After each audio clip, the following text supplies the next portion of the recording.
Hi, this is Phil and I'm Marianne, and this is our new floating home narrowboat our time. We've been on board since June 2024 and we're now exploring the UK canal networks. Come along with us and see what we find.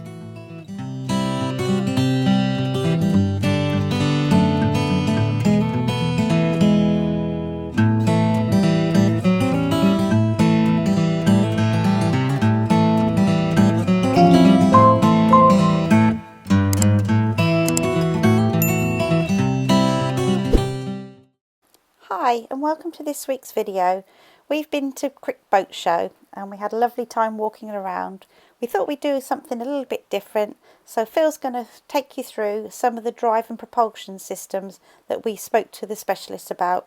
We do hope you enjoy our take on the Crick Boat show. Thanks for watching, catch you later. Cool, we're filming. So this is our electric motor and it will fit, right now it's the Beta 25 to the Beta 50. So you can drive electric only and it will do 7 kilowatts continuous. You can drive it with the diesel, or you can put the gearbox in neutral and then you've got a 10 kilowatt generator. So if you've got an existing Beta 43, or say for instance, you could retrofit this system to it. Would you have to shorten the prop shaft? It depends how much space you had in the engine bay, so shorten the prop shaft is an option, yeah, or if you had some space behind. So potentially you take the gearbox off, you put this motor in the middle, and you might have to shorten the prop shaft, and away you go. That's mechanically, yeah, there might be some integration with the engine and things like that. Okay, but you take care of all that with one of these with one of these magic boxes. Yeah, yeah. Each one of the boxes we've got over there with the full electric system. Okay. So this is a 48 volt, 11.5 kilowatt battery. Okay. And the controller I see up on top there. Yeah. So this is our throttle, and the hybrid would come with a throttle, key switch display, all the wiring. Is this a working model? Yep. So basically you just turn the thing on. Yep. You wait for the system to warm up. And away you go. It's very, very quiet. That is whisper quiet, isn't it? It's really nice. Yeah. So that's sort of, we like this system, but if you already had an engine, 7 kilowatt continuous, you can cruise with that with most boats. So yeah, absolutely. You could go electric mode only, and then. So you got the choice: either you can have a diesel conversion, or you can have a complete new system. What's the box on the back here? So this is our motor controller. So this will take your DC input from the battery and output a 3-phase. Oh, I see. The motor. So that's your power in, and then basically there's sort of control circuits to contactor, fuses there.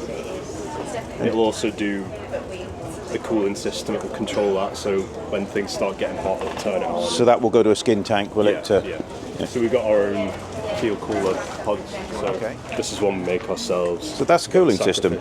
Yeah. Oh. So you put that bottom of the boat. Yeah. Cool it in, cooling out. Yeah. And if it goes on the bottom, I mean, presumably that's going to be taking some strikes, isn't it?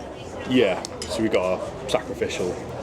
Yeah. I mean, shopping trolleys and. Oh right. Okay. Yeah. Yeah. I suppose. My only concern with that would be is if it does hit a shopping trolley or a brick or something, you're then left with a hole in the bottom of your boat. Yeah, well, you don't have to go with that. You could do like a radiator system. Normal skin tank. Yeah, whatever you want. Yeah. Really, yeah. Okay. And what about if you want to sort of speed up the acceleration and the deceleration? Can you change that? It's possible, yeah. So these controllers are pretty good. Yeah. It's maybe something you'd want us to do for you. Yeah. Because it involves buying the software and the programming cable and things like that. So we have. For these units, we have like standard files that we put in them.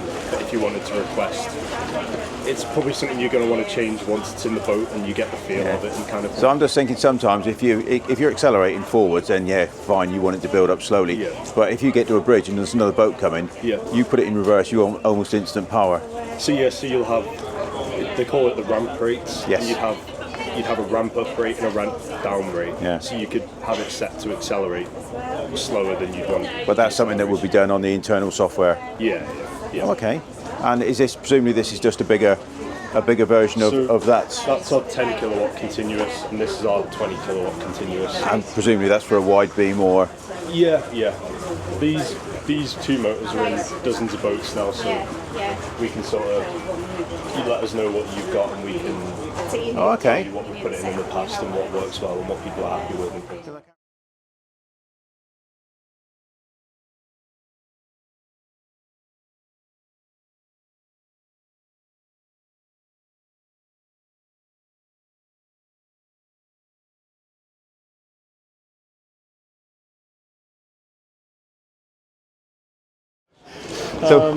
But no, the inline hybrid drive system came out.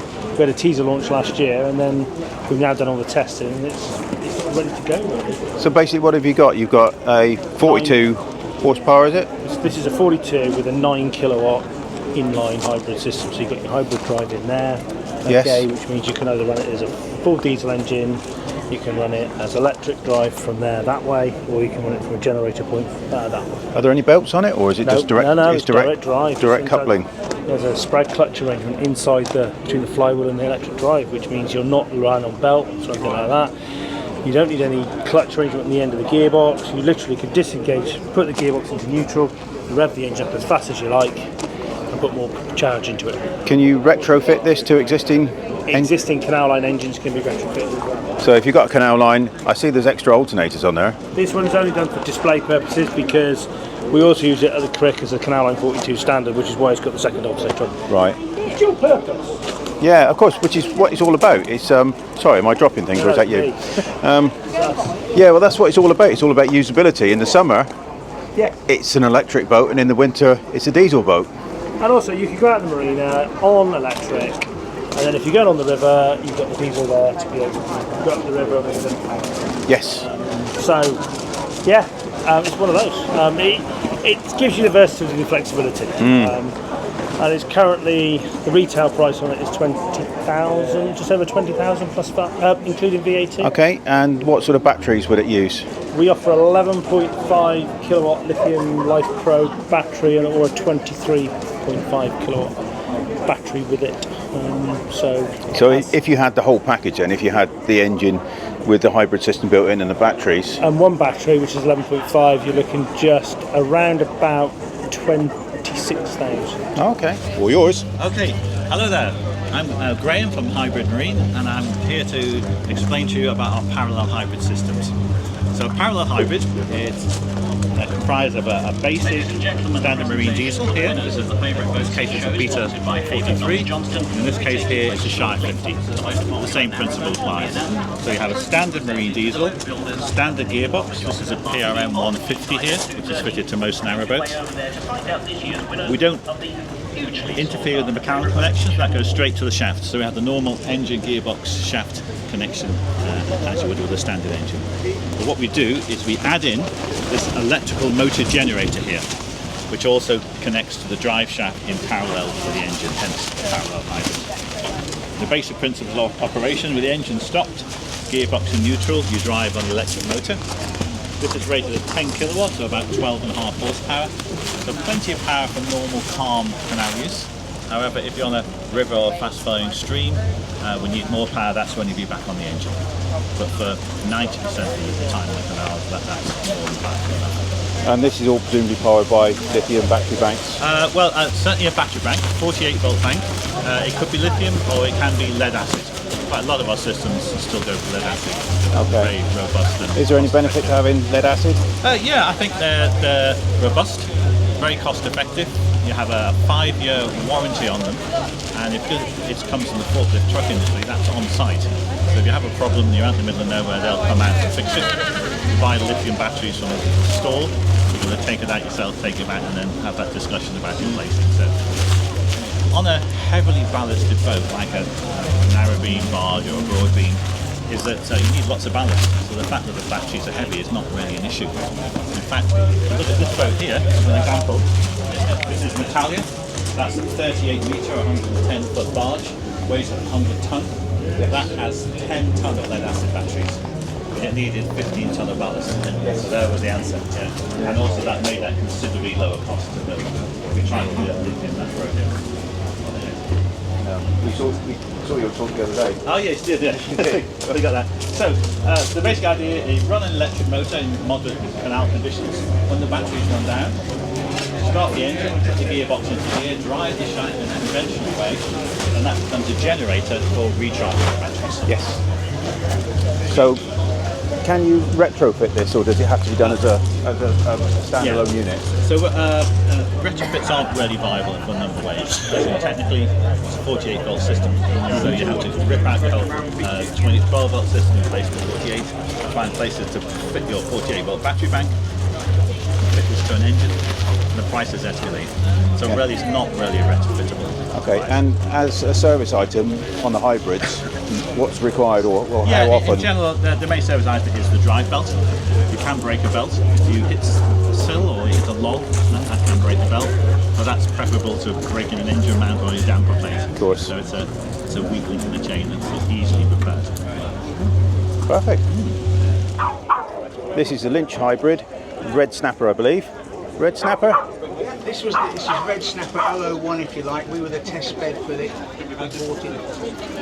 We did a deal with Trevor, so we've run it and see how it works, and we've been running it now. This is our 3rd season of cruising, and in very general terms, it saves us about more than 60% in the diesel compared to just the Beta one. So when you run the Beta, you can run it, you can disengage the generator. Yes. When you put the generator off, when you put it on to drive, that's the sound of the clutch kicking across to lock the plate here so that you can... Right, so it's an electric clutch. It's an electric clutch that brings the electric drive online, and when it's not engaged, the diesel does the job. Yes. Yes. That's basically it. On this setup, we don't use it as a generator, only because I already had a 48 volt alternator installed as my domestic. But 2 wires and 1 relay in the Yes. switch it to being a generator. Will this retrofit to any Beta or to any engine? I've looked at the request of people to see if it will fit in their boats, and I haven't found a boat yet where it can't be fitted. So that'll fit to most engines, or is it just a Beta? The ones with most engines like. So basically it's a custom-made bracket that houses a motor, and that's adjustable presumably up, down, left and right. And what we did was we had a new prop shaft keyed to cover the area where we knew the bottom pulley was going to be, because it's cheaper to have another prop shaft than it was to have 2 lots on the slipway. Yeah. So we pulled it up on the slipway, disconnected the coupling, pulled the prop shaft out and fed the new prop shaft in, through the bearings. Everything was placed on the prop shaft, so then it was just a matter of lining up the gearbox and the prop shaft again, and then everything else perpendicular or parallel. So when you need to change the belts, how easy is it? So what we would do now, we would put a spare set of belts on and cable tie them to one side. Yeah. These have been on over 1,000 miles now. Right. And there is just a tiny bit of wear just there. But looking at it yesterday, I'm not convinced it's wear. I'm convinced it was when the belt was made, it was where there was excess from the moulding. Yeah. It's just been stripped off. So this is a total retrofit. You had the Beta 43, is it? The engine and everything was as it is, and all we've done is we've just fitted this. Yeah. So that's because a lot of people sort of say, you know, I don't want to go hybrid because it means taking everything out. But if you could retrofit it, just simply, because it's a lovely compact motor. It's tiny compared with most of them, and it's air cooled. No problem at all. You can get overheated at all. So a lot of these are water cooled, and they have the extra skin tank and the pumps and. I'm a firm believer in the expression, Chris, keep it simple, stupid, and you cannot make it more simple than this. There are the minimum number of moving parts. The electric motor's been on there for 1,000 miles or more. Yeah. It went back to Lynch's when we finished our cruising last year in September, and all they had to do was clean it. They didn't do any repairing. No brushes. No brushes, nothing. Just cleaned and sent back. Nice. It's idiot proof. Even I can work that. Yeah. No, it's nice. It's a brilliant idea. Rather than rip it all out, retrofit it. So. The other thing is, I'll spin it. I know that sounds loud to you now. Put the deck boards down, all you hear is the splashing of the prop. Well, we hope you liked our look at the drives and propulsion systems that were available at Crick Show. There were others, but we didn't get round to them. If you did like this video, please like, subscribe and comments, and watch us next time when we'll drop a short video in of what else we got up to Crick. Thanks for watching. Bye for now.